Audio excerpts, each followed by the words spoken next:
Morning बेटी। Thank you sir. Ajay, अपने बारे में बताइए। जी सर। सर जैसा कि लिखा है सर, मेरा नाम अजय गुप्ता है। सर मैं मुरैना ज़िले से बिलोंग करता हूँ। सर मेरी इनिशियल एजुकेशन वहीं से हुई है सर, मुरैना से। और सर उसके बाद सर मैंने SGSITS इंदौर से सर BE की है सर, IT इंजीनियरिंग में सर। उसके बाद सर मैंने 2012 से 2015 तक 3 साल sir as a software engineer Bangalore में काम किया है सर। उसके बाद से सर 2018 से वर्तमान तक सर मैं as a deputy superintendent of police posted हूँ सर, सतना जिले में सर। सर मेरी हॉबीज़ में सर मुझे डायरी लेखन, टेबल टेनिस खेलना और ट्रैकिंग करना पसंद है सर। ठीक है अजय, मुझे GSIT से पढ़े हैं। Yes sir. तो GSTI का जो आदर्श वाक्य है, यस सर, क्या है?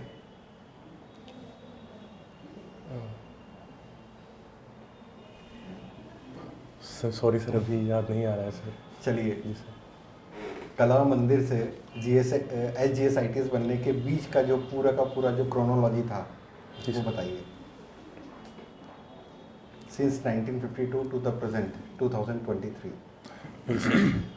सर पहले सर सर ये जैसा कि विदित है सर, ये मध्य प्रदेश का सबसे पुराना एजुकेशन इंस्टीट्यूट है सर।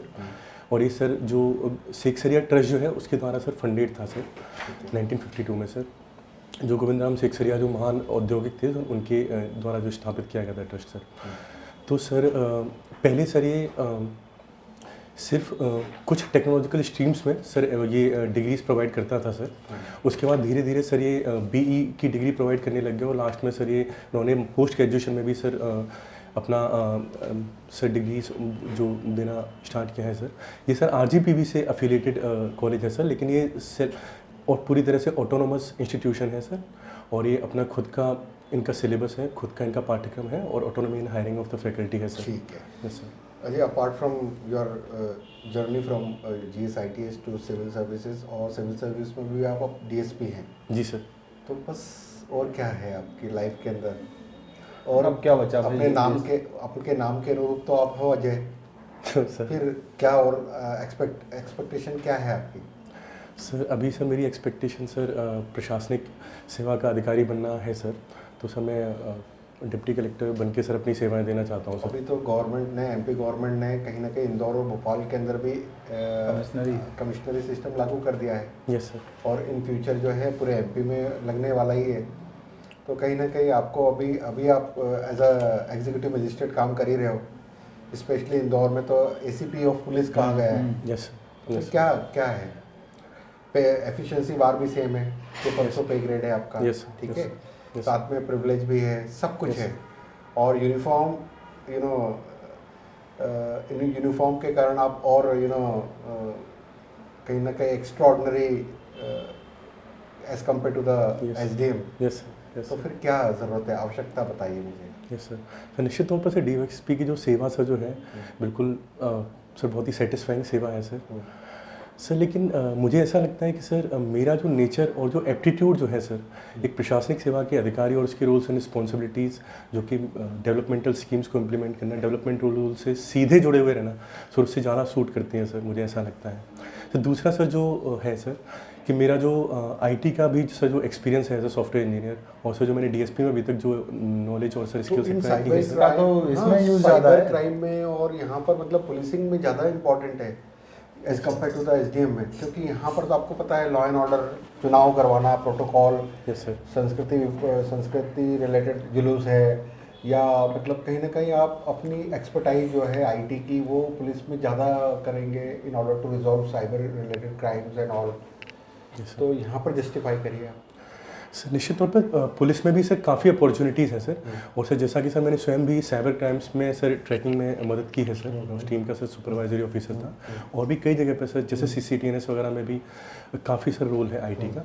लेकिन सर वहाँ पे कहीं ना कहीं ये रोल क्राइम इन्वेस्टिगेशन और प्रिवेंशन ऑफ क्राइम तक सर एक लिमिटेशन है इसकी। लेकिन प्रशासनिक रोल में सर हम देखा जाए तो विभिन्न डिपार्टमेंट जो है ना, वहाँ पर सर डिजिटल इंडिया मिशन के अंतर्गत लगभग सारी सर्विसेज जो है ना वो E-गवर्नेंस के अंतर्गत इलेक्ट्रॉनिक डिलीवरी ऑफ सर्विसेज में सर IT का उपयोग हो रहा है सर। और जी मुझे बस वो रीज़न बताओ कि वाई DC। सर यही कारण है not sir. DSP? Yes sir. Sir पहला तो सर मुझे ये लगता है कि मेरा जो एप्टीट्यूड और नेचर जो है सर प्रशासनिक अधिकारी के प्रति है सर, और दूसरा सर ये भी है कि सर जो मैंने सेवा के दौरान जो पाया। अभी तो गवर्नमेंट ऑफ इंडिया, अभी नरेंद्र मोदी जी ने सिविल सर्विसेज डे में यही बोला है। Yes sir. कि जितने भी जो एडमिनिस्ट्रेटिव ऑफिसर्स हैं और ब्यूरोक्रेट्स हैं उनको बहुत सॉफ्ट स्पोकन हो रहा है। स्पेशली उन्होंने पुलिस डिपार्टमेंट में आईपीएस को यही कहा। Yes sir. क्योंकि कहीं ना कहीं ये देखने में आया है कि जो पुलिस की जो छवि है वो कहीं ना कहीं एक बड़ी पुलिसिंग वो है, तो उनको कन्वर्ट करना है। यस। और एज अ सिटीजन फ्रेंडली बनाने का चल रहा है। Yes sir. तो you are the finest example कि आप यदि पुलिस में रहेंगे तो आपका जो चेंज है लाइफ का और लोगों के प्रति जो नज़रिया है वो बदलेगा। Yes sir. जस्टिफाई नहीं करा आपने लेकिन मुझे अभी तक। सर बिल्कुल ये बात सही है कि पुलिस में सॉफ्ट स्किल्स की काफ़ी आवश्यकता है सर, और इसके रिगार्डिंग से ट्रेनिंग प्रोग्राम्स में भी चेंज किया जा रहा है और समय समय पे इसके रिगार्डिंग ट्रेनिंग भी दी जाती है सर, अलग अलग लेवल्स पे। सर मैं इसका जस्टिफिकेशन सर एक एग्जांपल के माध्यम से देना चाहूँगा सर। बताइए सर। सर मैं जैसे वर्तमान में सर जो मेरी प्रोफाइल है सर डीएसपी एजेके के पद पर पदस्थ हूँ सर मैं, सर जो कि SC/ST क्राइम्स को मॉनिटर करते हैं सर जिले में। सर भी कुछ समय पहले मेरे पास सर एक ट्राइबल बुजुर्ग महिला आई थी सर, तो उनके खिलाफ एट्रोसिटी कमिट की गई थी सर सवर्ण वर्ग के द्वारा, उनके साथ मारपीट की गई थी सर।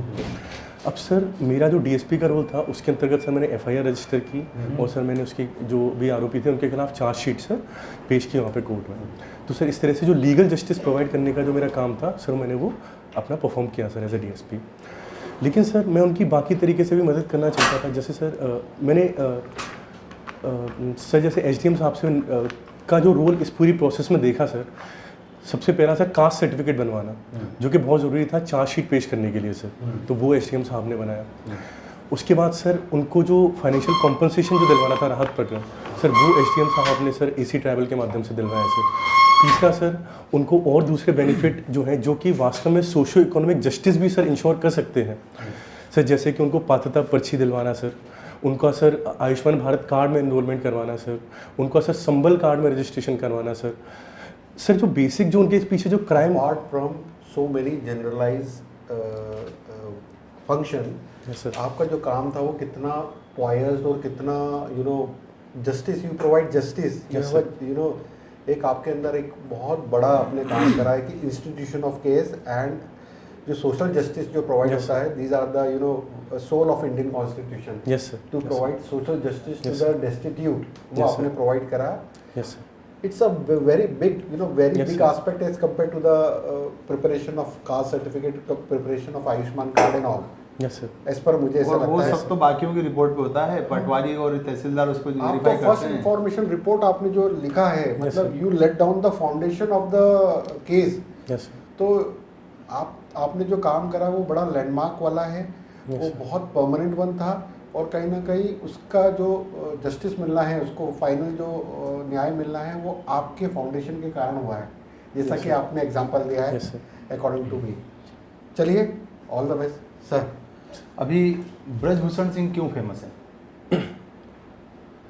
सर वो ये sir wrestling federation of India जो है उसके सर चेयरमैन थे, तो इनके खिलाफ सर अभी वर्तमान में सर हरासमेंट के सेक्सुअल कितने हरासमेंट लोगों ने, मतलब कितने महिलाओं ने लगाया वो? उसमें एक नाबालिग भी है। यस सर, एक नाबालिग भी है सर, ठीक। और सर और भी महिलाएं हैं जिनके द्वारा सर आरोप लगाए गए हैं कि कितनी? सर सॉरी सर मुझे एग्जैक्ट नंबर याद नहीं है सर। जो हमारे चीफ जस्टिस ऑफ इंडिया हैं उन्होंने Yes, sir. पुलिस को एक डांट लगाई है Yes, कि sir. उन 7 महिलाएं, मैं बता दूं, Yes, sir. उनकी FIR तक मतलब नहीं दर्ज की गई।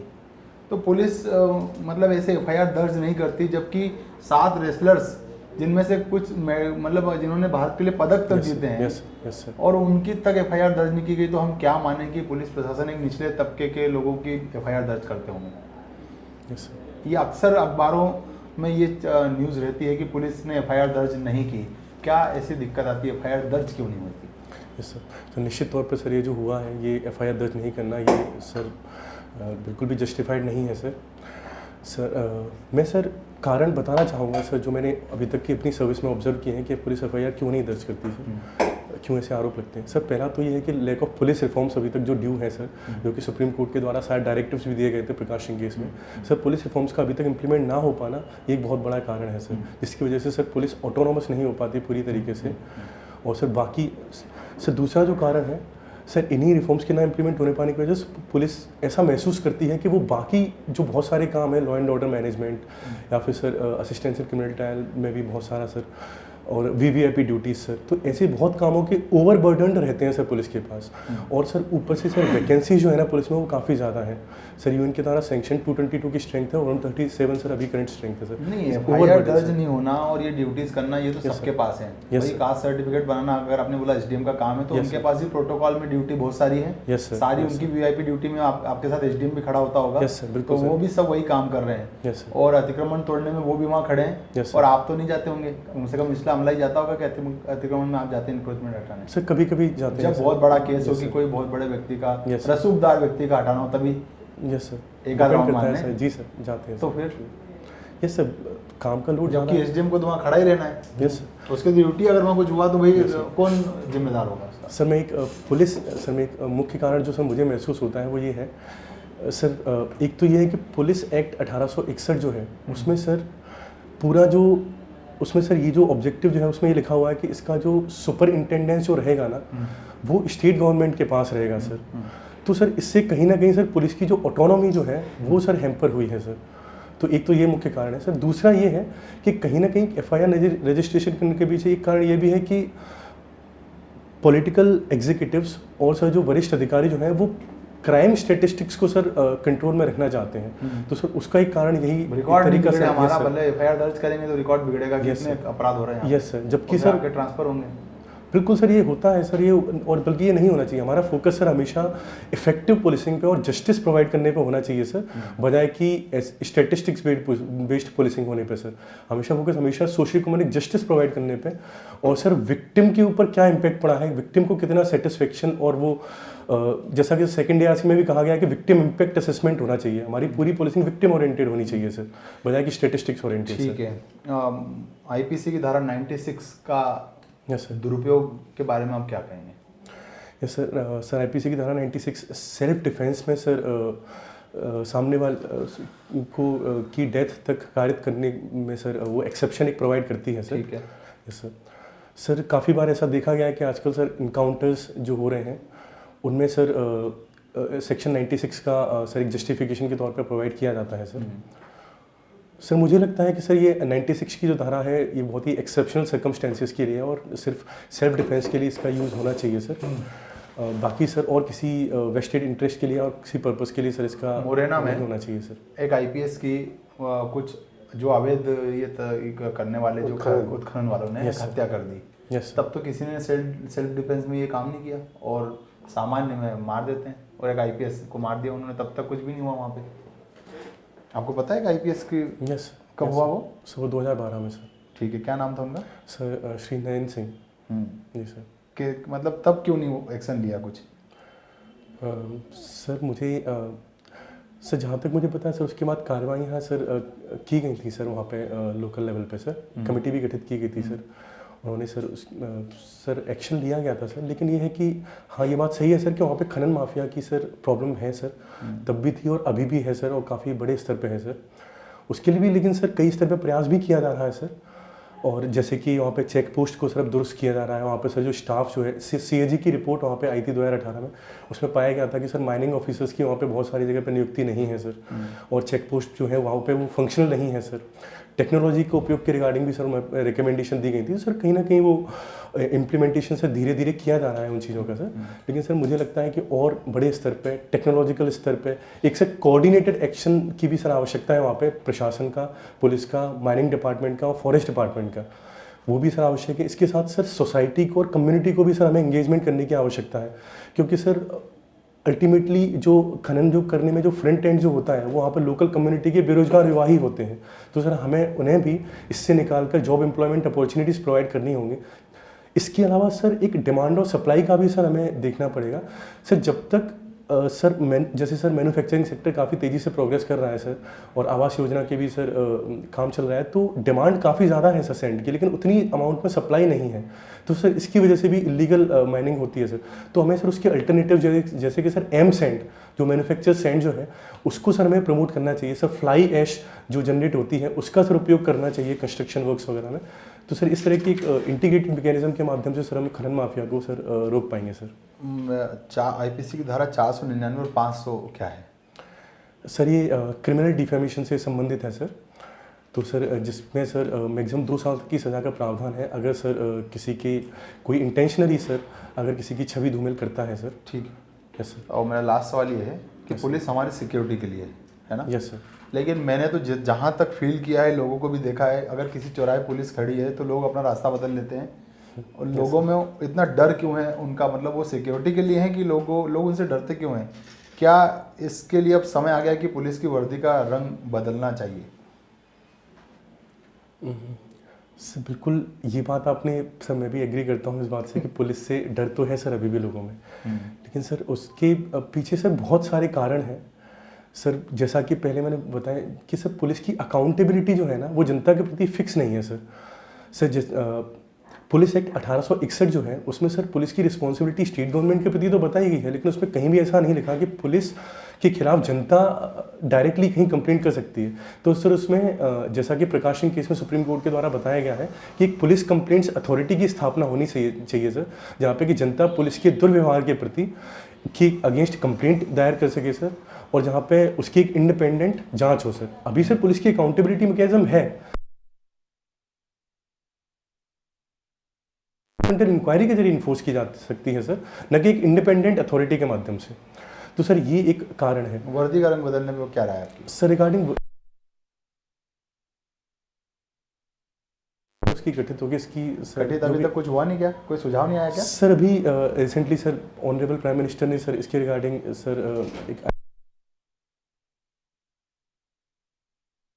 की वर्दी का रंग एक जैसा होना चाहिए, सर जो अनयूनिफॉर्मिटी है उनमें वो खत्म होनी चाहिए सर। तो सर उन्होंने एक प्रपोजल दिया है सर बस, तो सर उस पर विचार विमर्श चल रहा है सर। लेकिन सर उसके लिए सभी का कंसेंसस पे आना बहुत ज़रूरी है, क्योंकि सर पुलिस एक स्टेट सब्जेक्ट है सर, तो सभी स्टेट्स का उस पर कंसेंसस पे आना बहुत ज़रूरी है सर।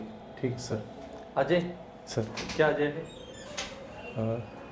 सर जैसा कि सर मेरा नाम का अर्थ सर है कि इनविंसिबल सर, तो मुझे लगता है कि सर मेरा जो हौसला सर जो है और जो मेरी सर नेवर गिव अप वाली जो स्पिरिट है सर, वो बिल्कुल सर मैं उसे अजय हूँ सर। बहुत बढ़िया। क्या कारण है कि जो रेवाइन लैंड है, यस सर, है ना, वहाँ पे जो दस्यु है उसके लिए प्रसिद्ध है, क्यों वहाँ पे ये दस्यु जैसी समस्या पैदा हुई है? मूल कारण क्या है वहाँ के? सर एक जो सर कारण है वो ये है कि जोग्राफिकल कारण तो यही है कि सर वहाँ पे जो रिवाइंस जो है वहाँ पे वो एक बहुत इजी हाइड आउट प्रोवाइड करती हैं सर वो दस्यूज के लिए सर। तो क्या ये रीज़न है? सर नहीं सर, एक मूल कारण सर ये है कि लोग क्यों बनते, दस्यु क्यों बनते हैं, Yes, sir. डाकू क्यों बनते हैं? मूल कारण तो यही, क्यों बनते हैं? सर कारण सर सोशियो इकोनॉमिक कारण है सर मुख्यतः सर। जैसे एक तो वहाँ पे सर कास्टवाद जो है ना सर काफ़ी ज़्यादा है, वो एक कारण है। तो मूलतः जो कास्टवाद, जैसे कास्ट से जातिवाद सर, कास्टिज्म से जातिवाद सॉरी सर सर जो जातिवाद जो है वो काफ़ी ज़्यादा, ज़्यादातर जो दस्यु गिरोह जो बने सर वो जाति के आधार पर बने सर, वो ठाकुर थे या सर मल्ला जाति के थे सर। तो एक सर उसका सोशल कारण ये था कि दस्यु बनने के बाद, गिरोह ज्वाइन करने के बाद सर उनकी सोशल प्रेस्टीज काफ़ी बढ़ जाती थी सर, उनकी जनता में भी सर एक एक्सेप्टेंस थी। इनफैक्ट सर वोटिंग जो होती थी वो भी कहीं ना कहीं उनकी उसमें उनका इन्फ्लुएंस रहता था सर। दूसरा सर ये है कि वहाँ पे सर प्रशासनिक जो कारण थे सर, प्रशासनिक भ्रष्टाचार जो था या फिर सर जो लैंड डिस्प्यूट्स जो होते थे सर उसकी वजह से क्राइम्स होते थे, और सर फिर उसके एक रिफ्यूज के तौर पे सर लोग एक गिरोह ज्वाइन कर लेते थे सर। जयप्रकाश नारायण जी का क्या रोल है?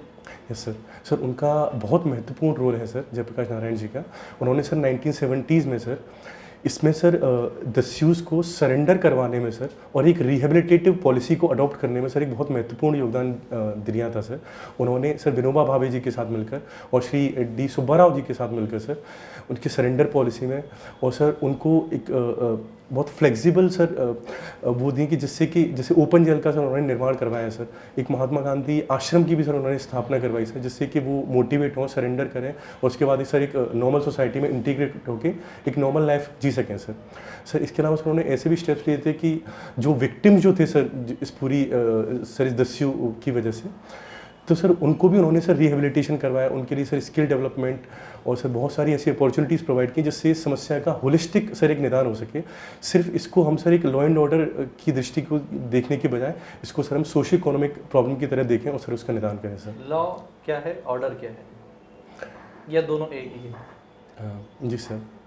सर लॉ बेसिकली कानून है जिसका कि सर पालन होना चाहिए और हर नागरिक को सर अनिवार्य है कि वो उसका पालन करे सर।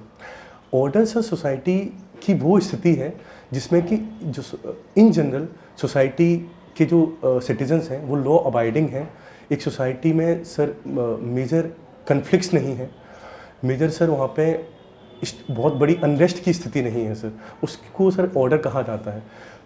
और सर एक व्यापक पैमाने पर सर देखा जाए तो मुझे लगता है कि ऑर्डर वो है कि जहाँ पे एक सोशल जस्टिस सर सिटीजन्स को मिलती है और शासन जो है वो जनता के प्रति, यस सर, शासन जो है सर जनता के प्रति अकाउंटेबल है। What is natural justice? Sir natural justice जो है सर वो लीगल जस्टिस से एक भी ज़्यादा एक सर व्यापक सिद्धांत है सर, जिसके कुछ सिद्धांत हैं सर, जैसे कि sir nobody should be punished without giving the reasonable opportunity of being heard sir. Sir दूसरा ये है कि किसी को भी उसके क्राइम के लिए 2 बार सर सज़ा नहीं दी जा सकती सर। तीसरा ये सर कि नेचुरल जस्टिस के सिद्धांत में सर जरूरी नहीं है कि CRPC जैसी प्रक्रिया का पालन हो सर, उसमें सर इस प्रक्रिया से बने हुए नहीं होते। जैसे सर जो ट्रिब्यूनल जो हैं वो सर नेचुरल जस्टिस के सिद्धांत पे काम करते हैं सर, वो CRPC फॉलो नहीं करते अपनी प्रक्रिया के लिए। वो एडजुडिकेशन करते हैं? जी सर, एडजुडिकेशन करते हैं सर। लेकिन क्या होता है ये? एडजुडिकेशन सर किसी भी मामले को जुडिकेट करना सर, आर्बिट्रेशन की जो मैकेनिज्म होती है सर। ठीक है, बासु गाइडलाइन क्या है? Yes sir. Sir DK Basu guidelines sir दी गई थी सर सुप्रीम कोर्ट के द्वारा। सर इन गाइडलाइंस को सर 41D जो है IPC उनमें सर इम्प्लीमेंट भी किया गया है सर CRPC में अमेंडमेंट के माध्यम से। सर ये गाइडलाइंस बेसिकली जो सर अक्यूज जो होता है सर उसके राइट्स से संबंधित है सर। सर इसमें बहुत सारी गाइडलाइंस थी सर, जैसे सर जब भी कोई भी पुलिस पर्सन किसी भी अक्यूज को अरेस्ट करेगा तो पहले सर वो अपना आइडेंटिफिकेशन बैज पहने हुए रखेगा उस टाइम पे सर। उसका समय समय पे सर अरेस्ट करते टाइम पे सर उसका मेडिकल कराया जाएगा सर, और जितने भी टाइम के लिए उसको जेल में रखा जाएगा हर 48 आवर्स में सर उसका मेडिकल कराया जाएगा। बेलेबल ऑफेंस क्या होते हैं? Yes sir. Sir bailable offence और नॉन बेलेबल ऑफेंस सर ये सेक्शन 2 ऑफ CRPC जो है उसमें सर इसका डिस्टिंक्शन दिया गया है सर। बेलेबल ऑफेंस वो ऑफेंस होते हैं सर बेसिकली जिनमें जो एक्यूज जो है उसके पास फंडामेंटल राइट है बेल पाने का सर, जहाँ पे उसको थाने से बॉन्ड और या फिर बॉन्ड और श्योरिटी रखवाने के पश्चात सर उसको बेल दी जाती है सर, मैंडेटरली बेल दी जाती है sir. What is difference between जो सिविल अधिकार संरक्षण अधिनियम था यस सर और जो अनुसूचित जाति जनजाति अत्याचार निवारण अधिनियम था, इन दोनों में क्या डिफरेंस? क्यों लाना पड़ा, ये एट्रोसिटीज एक्ट क्यों लाना पड़ा? Yes sir. सर सिविल संरक्षण अधिकार अधिनियम 1955 जो था सर, उद्देश्य सर बेसिकली जो दोनों जो अधिनियम थे उनका वही था कि एट्रोसिटीज़ जो है उनको ख़त्म करना है, समाज से कास्ट बेस्ड एट्रोसिटीज़ को ख़त्म करना है सर। लेकिन सर वो उसमें सर सज़ा के प्रावधान भी काफ़ी कम थे सर, उसको कहा जाता है कि एक वीक अधिनियम था सर वो, तो सर उसकी वजह से सर हमारा क्राइम कंट्रोल एट्रोसिटीज़ जो है वो कंट्रोल नहीं हो पाते हैं सर। सर उसमें बहुत डिफरेंस पूछ रहा हूँ सर, मुझे लगता है सर उसमें सज़ा के प्रावधान भी कम थे सर, एट्रोसिटीज़ भी बहुत ज़्यादा आइडेंटिफाइड नहीं थी सर। जैसे इसमें 29 टाइप्स ऑफ एट्रोसिटीज़ आइडेंटिफाइड है सेक्शन 3 के अंतर्गत, उसमें सर उतनी नहीं थी सर। उसमें सर बहुत होलिस्टिक तरीके से सर उसको पूरी सेक्शन 3 क्या कहता है एट्रोसिटीज एक्ट का? सेक्शन 3 सर क्राइम्स को डिफाइन करता है सर, कौन कौन से क्राइम्स जो हैं सर वो इस एक्ट के अंदर सर कवर्ड होंगे सर। ऑनर्स ऑफ ट्रूथ क्या होता है? I am sorry sir. Honours of truth ये सर ऑनर्स ऑफ ट्रूथ मतलब बर्डन ऑफ ट्रूथ सर, मतलब ये है कि honours of truth I am sorry sir, मैं एग्जैक्टली तो सर इसके बारे ठीक में है, आप क्या बता रहे थे? Sir burden of proof sir जो होता है, हाँ ऑनर्स ऑफ ट्रूथ भी बोलते हैं उसको, जी ऑनर्स सर। ऑफ प्रूफ भी बोलते हैं। जी सर, क्या जी सर, जी सर। मतलब सर इसका अर्थ ये होता है कि कोर्ट में ये सिद्ध करना, जैसे सर आमतौर पे जो कानून जो है उसमें सिद्धांत ये है कि बर्डन ऑफ प्रूफ जो होता है हमेशा वो सर जो सर एक्यूज होगा, एक्यूज जो होगा सर उसके पास नहीं होता है सर। बर्डन ऑफ प्रूफ हमेशा सर प्रोसिक्यूशन के पास होता है सर। वो सिद्ध करे कि ये वो सिद्ध करे कि सर सामने वाली पार्टी जो है वो गिल्टी है, और सर वो बियॉन्ड रीजनेबल डाउट जो है सर वो उसके ऊपर आरोप सिद्ध होने चाहिए सर, तभी सर उसको कन्विक्शन होता है सर। नॉर्मल सिद्धांत ये कहता है सर, लेकिन काफ़ी सारे इसके एक्सेप्शंस है जिनमें सर बर्डन ऑफ प्रूफ जो है बहुत सारी चीज़ों में सर वो एक्यूज के ऊपर भी सर बर्डन ऑफ प्रूफ माना जाता है सर। बहुत सारी चीज़ों में सर एट्रोसिटीज एक्ट में क्या है इसके बारे में? सर बर्डन ऑफ प्रूफ तो सर अभी भी सर उसके प्रोसिक्यूशन के पास ही होता है सर, लेकिन सर कुछ चीज़ों में ये अज्यूम कर लिया जाता है कि सर जैसे अगर कोई एट्रोसिटी हुई, और अब सभी सर इसमें सर सिद्धांत ये है एट्रोसिटीज़ एक्ट में कि अगर कोई क्राइम घटित हुआ है और वो सर जो उसका आरोपित जो है उसकी नॉलेज में है कि ये सामने वाले की जाति ये है, तो सर ये अज्यूम कर लिया जाता है कि ये इसलिए घटित किया गया है क्राइम क्योंकि सामने वाले की जाति SC या ST थी, उसकी की वजह से ये क्राइम उसके ऊपर घटित किया गया है और सर उसमें SC ST की धारा भी इम्पोज की जाती है सर। अब केवल आपको टू द पॉइंट आंसर देने, तो 3 क्वेश्चन है मेरी तरफ से। Yes sir. पहला क्वेश्चन है जो मैरिटल रेप है, इसको कैसे आइडेंटिफाई करेंगे कि मैरिटल रेप हुआ है, being a police officer? Yes sir. Sir अभी सर उसका कोई फॉरेंसिक तरीका नहीं है सर आइडेंटिफाई करने का, इसको सर महिला के स्टेटमेंट के आधार पर ही सर आइडेंटिफाई किया जाता है सर। वैसे सर इसके लिए अभी तक कोई लीगल सर इसको रिकॉग्नाइज क्या नहीं किया होना गया। चाहिए? सरकार भी इसी पसोपेश में है कि हम कैसे आइडेंटिफाई करेंगे। सुप्रीम कोर्ट तो बार बार सरकार को बोल रहा है कि इस बारे में विचार कीजिए, कैसे आइडेंटिफाई करेंगे? सर इसमें सर यही प्रॉब्लम है सर कि इसको सर इसको कन्विक्शन, इसमें सर FIR तो हो जाएगी लेकिन कन्विक्शन की स्टेज तक ले जाना मुश्किल रहेगा क्योंकि इसके सर कोई फॉरेंसिक एविडेंस नहीं है। इसमें सर स्टेटमेंट्स रहेंगे महिला के, उसके आधार पर ही सर कन्विक्शन होगा। तो सर तो इसीलिए सर इसको कर पाना सर लीगली काफ़ी सर प्रॉब्लमेटिक है सर। ठीक है। अगला क्वेश्चन है जो राजीव गांधी है उनके 3 पॉलिटिकल रिफॉर्म्स बताइए। Yes sir. सर सबसे पहले तो सर उन्होंने इकोनॉमिक रिफॉर्म्स सर लाने का political yes sir, sorry sir. Yes अब सर, समझ में आ सबसे रहा है, मैं पहले- राजीव गांधी से क्यों पूछ रहा हूँ? Yes sir, yes sir. Sir पहला तो सर उन्होंने सर श्रीलंका सर जो श्रीलंका के साथ जो सर लिट्टी की जो समस्या थी सर उस पर सर उन्होंने बहुत बढ़िया, चलिए सर आगे। वो किया था सर। दूसरा सर जो उन्होंने सर जो ऑपरेशन ब्लू स्टार के बाद सर जो लॉ एंड ऑर्डर की स्थिति थी सर जो पंजाब में, उसको सर कंट्रोल करने में काफ़ी बहुत सर बढ़िया। इम्पोर्टेंट भूमिका निभाई थी सर। और सर तीसरा सर मुझे लगता है कि आया राम गया राम को लेकर कुछ था? आया राम गया राम, यस सर। सर उन्होंने 52nd अमेंडमेंट एक्ट जो था सर 1985 का सर उसको एंटी डिफेक्शन एक्ट लॉ। बहुत बढ़िया। लास्ट क्वेश्चन, आप Yes, सतना से हैं, सतना में रेड लाइट एरिया है?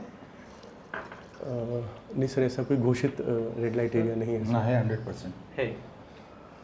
सर मतलब कुछ ऐसे सर कुख्यात हैं सर इस एरिया के नाम से सर, बट ऐसा कैसे मतलब आप उन रेड लाइट एरिया को यदि आपको खत्म करना है वहाँ से यस तो सर। कैसे करेंगे, क्या स्टेप्स होंगे? ये अंतिम क्वेश्चन कहीं का भी हो, चलो ठीक है। हाँ।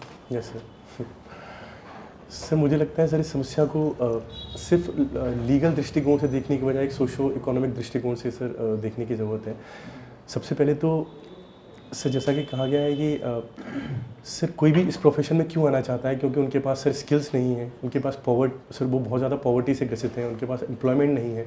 तो सर जो भी पीड़ित वर्ग है सर उसको हमें सर ये सारी की सारी सर चीज़ें प्रोवाइड करनी पड़ेंगी जिससे इस प्रोफेशन में आने की सर उनको मजबूरी में ना आना पड़े सर। दूसरा सर लीगल दृष्टिकोण से देखा जाए तो सर तो ये जैसा कि sir sir immoral traffic prevention act of 1956 के अंदर सर ये क्राइम है सर, ऑर्गेनाइज क्राइम है सर। तो जो भी सर इसके एजेंट है, जो भी सर इसको चलाने वाले सर जो एजेंट्स हैं सर, उन पर सर हमें बिल्कुल पूरी तरह से सर क्रैकडाउन करना पड़ेगा सर। इसमें भी एक कोऑर्डिनेटेड स्ट्रेटजी की आवश्यकता है। General administration department, police department और सर साथ में महिला विकास डिपार्टमेंट को भी सर हमें साथ में लेके चलना पड़ेगा जिससे विक्टिम जो है सर उनका रिहेबिलिटेशन किया जा सके सर। और सर इसके साथ सर एक लॉन्ग टर्म में सर हमें सोसाइटी में भी सर जो विक्टिम जो हैं सर उनकी एक्सेप्टेंस को लेके भी सर हमें एक मास मूवमेंट चलाना पड़ेगा जिससे सर उनके खिलाफ डिस्क्रिमिनेशन ना हो सर। ठीक ठीक okay, thank you so much.